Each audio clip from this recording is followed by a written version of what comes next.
बिहार के भोजपुर के बिलौटी गांव के रहने वाले भरत तिवारी के फेक इनकाउंटर मामले में जहां बिहार सरकार ने न्यायिक जांच के आदेश के साथ ही न्यायाधीश की नियुक्ति भी कर दी है, जो रिटायर्ड जज है। इसके साथ ही जो बड़ा कार्रवाई अभी तक नजर आए हैं वो ये है कि जो तत्कालिक थानाध्यक्ष थे शाहपुर के राजेश मालाकार, उनको हटाने के साथ साथ उन एसडीपीओ को भी, जो जगदीशपुर के एसडीपीओ थे जिन पर आरोप था उस पूरे ऑपरेशन को लीड करने का, उन्हें भी हटा दिया गया है। यानी अब नए थानेदार और नया एसडीपीओ वहां पे अपॉइंट किए जा चुके हैं। लेकिन एक बड़ा सवाल अभी भी, क्योंकि आरा में महापंचायत जब लगाए गए तो उसमें आप देखे होंगे कि जन सुराज पार्टी के प्रमुख प्रशांत किशोर सहित देश भर के अलग अलग राज्यों से 10,000 से अधिक लोगों की भीड़ उमड़ी थी, जिसमें तमाम तरह के संगठन और सभी प्रमुख वर्ग के लोग शामिल थे। वो बुद्धिजीवी मंच के लोग भी थे, तमाम समाजसेवी संगठन के लोग थे, एनजीओ के लोग थे। और अब आप ये कह सकते हैं कि ये मामला जाति पाति और धर्म से ऊपर उठ की बात, एकदम ऊपर की बात हो गई है। ये लड़ाई किसी व्यक्ति विशेष की नहीं रह गई है, ये लड़ाई किसी जाति धर्म की नहीं रह गई है। भरत एक क्रांति का नाम बन चुके हैं। भरत की तुलना अब भगत सिंह से की जा रही है, तो उसके पीछे का सिर्फ और सिर्फ कारण यही है कि उनकी लड़ाई बिलौटी के उन ब्राह्मण टोला के लिए नहीं थी, उनकी लड़ाई उस जवनिया गांव के लिए थी जहां पे बाढ़ पीड़ित वो दलित और पिछड़े लोग, जिनके विस्थापन के बाद पुनर्वास में भारी घोटाला किए गए, भारी गड़बड़ियां की गई और तमाम तरह की दिक्कतों का, दुश्वारियों का सामना लोग अभी भी कर रहे हैं। आज भरत तिवारी के लिए हर व्यक्ति रो रहा है, जो भी उनको सोशल मीडिया के जरिए सुन रहा है, उनकी पुरानी वीडियो को देख रहा है, उसकी आंखें नम हो रही है। एक 28-30 साल का नौजवान जिसने अपनी पूरी जवानी बची हुई थी, वो कुर्बान हो जाता है। और इसीलिए इस इनकाउंटर को फेक इनकाउंटर कहा जा रहा है, क्योंकि आत्मसमर्पण के बाद जब पुलिस ने उसे गोली मारा है तो मौके पर 3 गोली मारने की बात आ रही है, जबकि पोस्टमार्टम में 5 का जिक्र आ रहा है। इसका मतलब है कि 2 गोली रास्ते में पुलिस ने मारी है। जाहिर है उन्हें बचाने से ज्यादा पुलिस को यकीन नहीं रहा होगा कि अगर वो व्यक्ति बच जाएगा तो एक जिंदा सबूत बन जाएगा। शायद इसी के चलते उन्हें कांटा समझकर रास्ते में ही साफ कर दिया गया, यानी 2 गोलियां बीच रास्ते में मारी गई। ये इसलिए कहा जा रहा है क्योंकि जिस व्यक्ति ने पूरे मामले की लाइव फेसबुक लाइव के जरिए पल पल की रिपोर्टिंग खुद वो कर रहे हैं, खुद बता रहे हैं कि क्या उनके सामने आसपास हो रहा है। उनके तरफ से 2 फायरिंग की बात आ रही है, तो जब 2 फायरिंग की गई थी उस वक्त में उन्होंने पुलिस को कोई लक्ष्य नहीं किया, किसी पुलिस को उन्होंने घायल नहीं किया। इससे साफ जाहिर है कि हथियार होने के बावजूद भी उनका इरादा डराने तक रहा होगा, धमकाने की बात भी मान लिया जा रहा है। प्रशासन को, चूंकि उनकी जो मांग थी वो सिविल प्रशासन से थी, पुलिस तो उसमें बीच में आ रही आई है। भाई साहब, उनकी मांग जो है वो कंप्लीटली प्रशासन में सिविल प्रशासन थी। बाढ़ का मामला, घर का मामला, पानी का मामला, बिजली का मामला पुलिस नहीं देखती है, ये सिविल प्रशासन का काम है। वहां के डीएम, एसपी, एसडीओ देखते हैं, अनुमंडल के लोग के अलावा बीडीओ, सीओ देखते हैं, बिजली विभाग देखती है, फिर पुलिस कहां से आ गई। और यहीं पर यह पूरा मामला गहरा जाता है कि क्या प्रशासन का ईगो हर्ट हो गया था उस नौजवान की बोली से, इसलिए बोली के जवाब में उन लोगों ने गोली मार के खत्म करने का ही एकमात्र रास्ता चुना। और यहां पे एक और बात है कि ऑपरेशन में लोकल पुलिस पहले दिन नाकाम हुई थी, क्योंकि जब पहले दिन वो समझाने बुझाने के लिए, जो वीडियो आप देख रहे होंगे सामने की वीडियो, वो पहले दिन बड़े आराम से घर के अंदर में खुद थानाध्यक्ष सामने सामने बैठे हुए नजर आ रहे हैं कुर्सी पर, और वो नौजवान कभी खड़ा होकर तो कभी चौकी पे बैठ के बात कर रहे हैं। लगातार चीजें दिख रही है और वो कह भी रहे कि हमारी मांग आपसे नहीं, हमारी मांग अनुमंडल पदाधिकारी से है, डीएम से है, आप उनको बोलिए, उनको बुलाइए, वो हमारी मांग जानते हैं। पहले दिन जब खाली बैरंग जब पुलिस प्रशासन लौट जाती है, जब उनको पकड़ने में नाकाम रहती है, ये खबर दूसरे दिन अखबार में भी छपती है, मीडिया में भी आता है, और यहीं पे बात जो है वो बदल जा रहा है कि प्रशासन ने इसे आन मान लिया है कि एक हथियार लेकर व्यक्ति, एक युवा चुनौती कैसे दे सकता है सत्ता को, सरकार को, और उसमें भी वो मुख्यमंत्री को, जो कि वीडियो में लगातार आ रहे हैं। और यहीं पर यह बात थोड़ी बदल जाती है और सरकार सीधे तौर पर कहें कि बिना किसी वरीय अधिकारी का और बिना किसी सरकारी संरक्षण का लोकल पुलिस इनकाउंटर नहीं कर सकती है। यहीं पर चीजें बदल गई है और पटना से एसटीएफ की टीम वहां पे पहुंची है, एक्शन वहां की है, और वो करीब करीब जो ऑपरेशन चले होंगे, क्योंकि लाइव का वीडियो ही कई मिनट का आप देख लीजिए, एक लंबी बातचीत का वो वीडियो दिख रहा है। इसका मतलब है कि लाइव के समाप्ति के बाद, सरेंडर करने के बाद उनको गोली पैर में मारी गई है और उसके बाद मरने के लिए उनको और गोलियां 2 मारी गई है। इलाज तो एक बहाना है। खुद थाना प्रभारी का एक पत्रकार के द्वारा पूछे गए सवाल पर कि गोली हम लोग मारना नहीं चाहते थे, लेकिन कभी कभी ऐसा हो जाता है, वो मरने के लिए ही ऐसा हो गया था। और वो खुद भी बता रहे हैं कि अलग अलग उनको 3 अस्पतालों, मतलब 2 अस्पताल आरा में और बाकी फिर पटना में ले जाने के बाद उनकी मौत की बात कही जा रही है। ये पूरा एपिसोड अभी तक का है। तो सिस्टम से सवाल करने के कारण भरत तिवारी की जान गई और भरत तिवारी की हत्या हुई। मैं फिर कह रहा हूं कि ये फेक इनकाउंटर जो है वो साफ तौर पर हत्या ही है, क्योंकि अभी तक जो बयान आया है उसमें पूर्व डीजीपी गुप्तेश्वर पांडे ने भी माना कि ये फेक इनकाउंटर हत्या ही है। और दूसरा आप देखें तो अभयानंद जी का बयान है, वो भी पूर्व डीजीपी है बिहार के, उन्होंने भी स्पष्ट रूप से कहा है कि ये इनकाउंटर नहीं, ये पूरी तरह से हत्या का मामला प्रतीत होता है, क्योंकि पुलिस कर्मियों के पास बचाव के लिए उन्होंने गोली चलाया है, ऐसा साफ नहीं दिख रहा। आत्मसमर्पण के बाद गोली चलाना ये हत्या का मामला बनता है, और इसीलिए यहाँ पे आरोपी पुलिसकर्मी बनाया गया। और माताजी के, मतलब भरत के माताजी के लिखित शिकायत के बाद उन आरोपी पुलिसकर्मियों को नामजद प्राथमिकी दर्ज कराई गई। अब सवाल है कि आगे की राजनीति इस पर हो रही है, क्या यह राजनीति से कुछ पार्टियां अपना भला करना चाहती है या भरत का भी इससे कुछ भला होगा?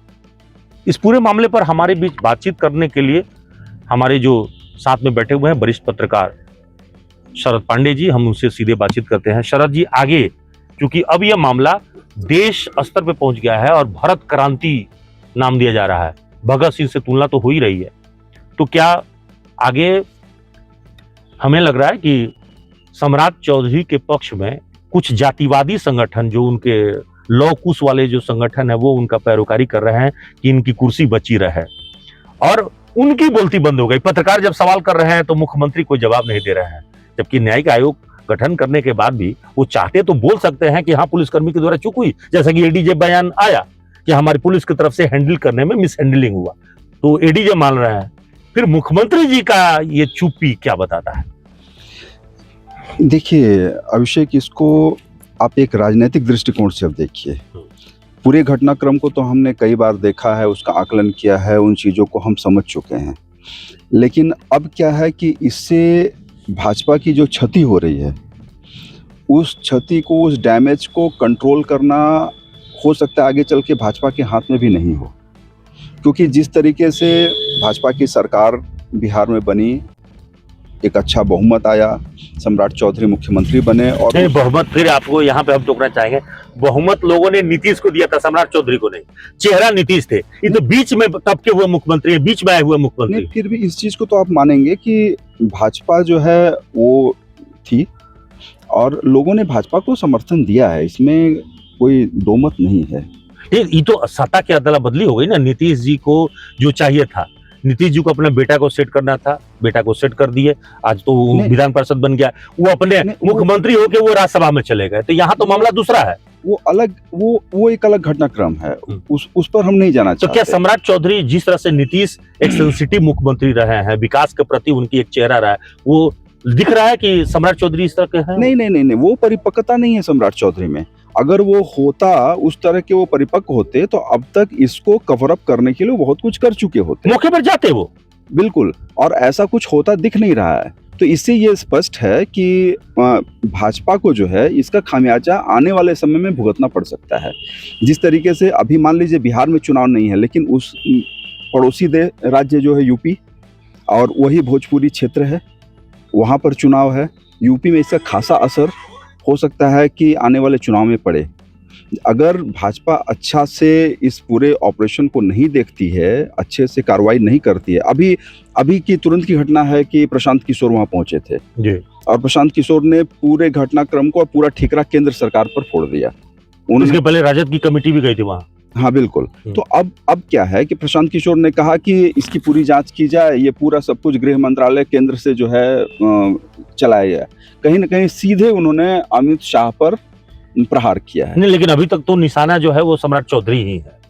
बिल्कुल, हम कह रहे हैं कि अगर हम बड़े शिकार को करेंगे। अब देखिए, वहां के सांसद भी बयान दे रहे हैं कि ऑपरेशन जो है वो पूरा पहले दिन ऑपरेशन जो है वो लोकल पुलिस गई, उसको पता था कि क्या है, और उस तरह का लड़का नहीं है कि उसको मारा जा सके। लेकिन ऑपरेशन के लिए जब एसटीएफ गई है तब वहां इनकाउंटर, एक फेक इनकाउंटर अंजाम दिया गया है। तो सारा ऑपरेशन तो पटना नियंत्रण कर रहा था। बिल्कुल। अच्छा, और दूसरी चीज क्या है कि अब वहां के जो एमपी हैं उन्होंने भी बहुत कुछ रिवील किया। हाँ, सुधाकर सिंह ने जो बयान दिया। बिल्कुल। तो ये सब कुछ, सारी कड़ियों को अगर आप जोड़ेंगे तो ये समझ में आ रहा है ना कि भाजपा कहीं ना कहीं डैमेज हो रही है, और अगर समय पर डैमेज कंट्रोल नहीं किया गया तो इसका खामियाजा भाजपा को भुगतना पड़ेगा। तो कुछ लोगों को लग रहा है कि तिवारी मरा है, पंडित जी मरा है तो नाराज केवल जो है वो सवर्ण होंगे, इससे पिछड़े या दलित। लेकिन वो भूल गए हैं कि भरत तिवारी जो समाज सेवा के तौर पर जिसकी आवाज उठा रहा था, वो तो दलित पिछड़ों की आवाज उठा। खुद मरने से पहले कह के गए हैं कि भाई हमको जातिवादी मत जोड़ना, खोजोगे भी तो नहीं निकलेगा, हम सबके लिए काम कर रहे थे। बिल्कुल। तो कई सारे ऐसे वीडियोस जो हैं, देखिए अभी सोशल मीडिया का जो है बहुत प्रभाव पड़ रहा है लोगों पर, विशेषकर जो यंगस्टर्स हैं, जो जेनजीज हैं, जिनके ऊपर जो है ये पूरे आंदोलन का दारोमदार है। तो वो बहुत सारे ऐसे वीडियोस जो है ना, वो जब बाहर आ रहे हैं सोशल मीडिया पर, वो फैल रहे हैं, तो उससे समझ में आ रहा है कि भरत तिवारी किसी एक विशेष वर्ग की लड़ाई नहीं लड़ रहा है। तो यही चीज तो दिक्कत हो रहा है कि सरकार जो है इस पूरे मामले में जो टर्न करना चाह रही थी वही तो नहीं हो रहा है। ना जातिवादी खोजने से मिल रहा है, ना उसका कोई आपराधिक इतिहास मिल रहा है। तो अब हिस्ट्री सीटर भी नहीं है और कोई जाति विशेष के लिए भी काम नहीं कर रहा। यही वजह है ना कि सरकार यहाँ फेल होती। मैंने क्यों कहा कि भाजपा के लिए घातक होगा अगर समय पर भाजपा एक्शन मोड में नहीं आ रही है, और इस पूरे मामले को जो है लेकर उनके जो प्रमुख नेता हैं, चाहे वो मुख्यमंत्री हों, चाहे कोई भी बड़े नेता हैं, बड़े चेहरे हैं, वो वहां जाकर वो डैमेज कंट्रोल नहीं करते हैं, तो आने वाले समय में ये भाजपा के लिए घातक होगा। कुछ लोग कह रहे हैं कि यूपी का चुनाव अगले साल है, उसका भी उस पर बिल्कुल वही मैंने पहले ही कहा कि यूपी चुनाव में इसका असर पड़ेगा अगर समय पर सब कुछ नहीं किया गया तो। क्योंकि जिस तरीके से देखिए अभी जो महापंचायत हुई, आपने भी उसको देखा, तो उसमें हजारों की संख्या में पहुंचे, 12,000 से ऊपर लोग आए थे। और सबसे बड़ी चीज क्या है कि सिर्फ बिहार के लोग नहीं थे, झारखंड से लोग गए, यूपी से लोग गए, अन्य जिलों के लोग गए, और पूरे देश भर के इन्फ्लुएंसर्स, जो यूट्यूबर्स हैं, जो अपने आप को इन्फ्लुएंसर्स क्लेम करते हैं और उनके अच्छे खासे उनके फैन हैं, वो सब वहां पर पहुंचे हुए हैं और भरत तिवारी के फेवर में जो है बहुत वीडियोस डाले जा रहे हैं, पोस्ट किए जा रहे हैं। अरे कल को तो वो बॉलीवुड का कोई हो सकता है कि उस पर फिल्म भी बन जाए भरत जी के। एग्जैक्टली, उसमें कोई वो बन सकता है, वो अलग मुद्दा है। मेरा मानना है कि आज जो स्थिति बनी है, हमको लगता है कि केंद्र सरकार, राज्य सरकार को डायरेक्टली इस मामले को सीधे कहना चाहिए था कि हमारी स्टेट पुलिस फेल हुई है, तो हम इसकी जांच जो है वो सीबीआई को अनुशंसा करते हैं। हमको तो पहले दिन अगर भरत तिवारी के मामले में अगर सम्राट चौधरी ने सीबीआई को अनुशंसा कर दी होती तो लोगों को लगता कि सरकार भी चाहती कि उस व्यक्ति को न्याय मिले। बिल्कुल। देखिए, तो जो न्यायिक जांच का जो आदेश दिया गया वो 3 दिनों के बाद दिया गया। हाँ, जब मामला जो है तूल पकड़ लिया, तब तो एक ढंग से ये समझ में आ रहा है कि कवर अप करने का प्रयास सरकार ने किया, पहले बचाने का प्रयास हो रहा है। बिल्कुल। और उसमें जो ये इन्वॉल्व थे पुलिसकर्मी, चाहे वो वहाँ के एसडीपीओ हैं राजेश कुमार शर्मा, चाहे वहाँ का थानाध्यक्ष, एसएचओ, और वो एक एसडीएम का नाम आ रहा था, जिसके ऊपर आरोप लगा कि उन्होंने मैंने उनकी बातों पर ध्यान नहीं दिया, हाँ, सीरियस नहीं लिया था। तो ये इन लोगों पर जो है कार्रवाई करनी चाहिए थी सरकार को, जो कि सरकार शुरू में उन लोगों को बचाने का प्रयास करती रही। तो अब यही तो बात है कि जब आप जाएंगे वहां पे, जो स्थिति अभी दिख रहा है, जवनिया गांव के लोग या बिलौटी के लोग, एक एक आदमी सीधे तौर पर भरत तिवारी के पक्ष में खड़ा है और कह रहा है कि वो मेरा बेटा की तरह ही था और सबके लिए वो लड़ रहा था, सबकी बात कर रहा था। तो भलाई करने वाले की इंसान की अगर खून बहेगी तो आज वो भरत क्रांति में तब्दील हो गया। पूरे गांव के लोग जो है वो भरत के नाम पर बना दिया है। अब वो चौक चौराहा पर उनकी जो है लोग ये बनाने जा रहे हैं, कल को उनकी मूर्ति लग सकती है और शहीद का दर्जा देने की मांग उठ रही है। बिल्कुल, तो सबसे बड़ी चीज तो यही है ना कि अब जो है आम जनमानस में इस तरह की भावना जागृत हो गई है। आम लोग जो है वो भरत तिवारी के साथ अपने आप को जोड़कर देखने लगते हैं और अब उसको एक क्रांति का नाम दे दिया जा रहा है। जैसे जैसे ये समय बढ़ता जा रहा है वैसे वैसे ये आग भी बढ़ती जाएगी। एक और दुखद खबर है कि उनके चचेरे भाई जो पुलिसकर्मी हैं, उन्होंने भी इस अन्याय के खिलाफ जो है वो इस्तीफा देने के बाद सार्वजनिक मंच से कर दिया महापंचायत में कि हम अब नौकरी छोड़ देंगे। वो तो उनके भाई हैं। कई युवाओं ने इस तरह का जो है वीडियो बना कर मैं देख रहा हूँ फेसबुक पर और दूसरे सोशल मीडिया पर, साइट पर वो डाल रहे हैं कि वो मतलब भरत तिवारी के समर्थन में हैं, भरत तिवारी के लिए सब कुछ त्याग करने जा रहे हैं। अच्छा, एक बात बताइए कि वर्दी वाले इतनी निष्ठुर कैसे हो सकते हैं कि जिस पुलिस विभाग में जीवन भर उनके पिता, भरत तिवारी के पिता बतौर ड्राइवर,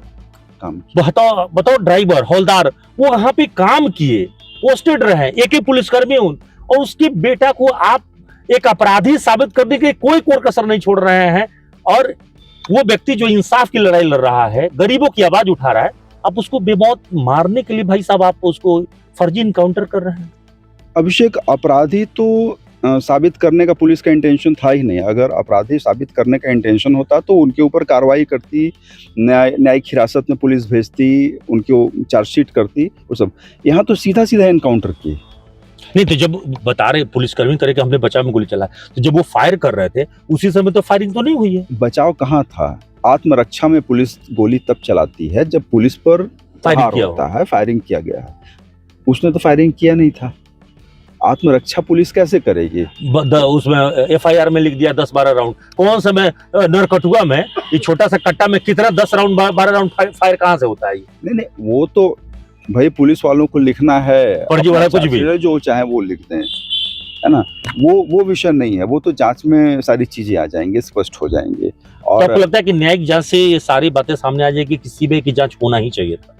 नहीं, सीबीआई की जांच होगी तो लोग जो हैं वो संतुष्ट होंगे और सीबीआई जांच से बहुत कुछ क्लियर हो जाएगा। मतलब कि पूरे घटनाक्रम की जानकारी लोगों को मिल जाएगी। जो सर्कमस्टेंशियल एविडेंस जो होता है वो सीबीआई से अच्छा और कोई नहीं। जितनी भी एजेंसियां हैं वो फोरेंसिक जांच भी करते हैं, उनके पास हर तरह टेक्निकल भी जांच करते हैं। हाँ, सब सपोर्ट सिस्टम उनके पास है।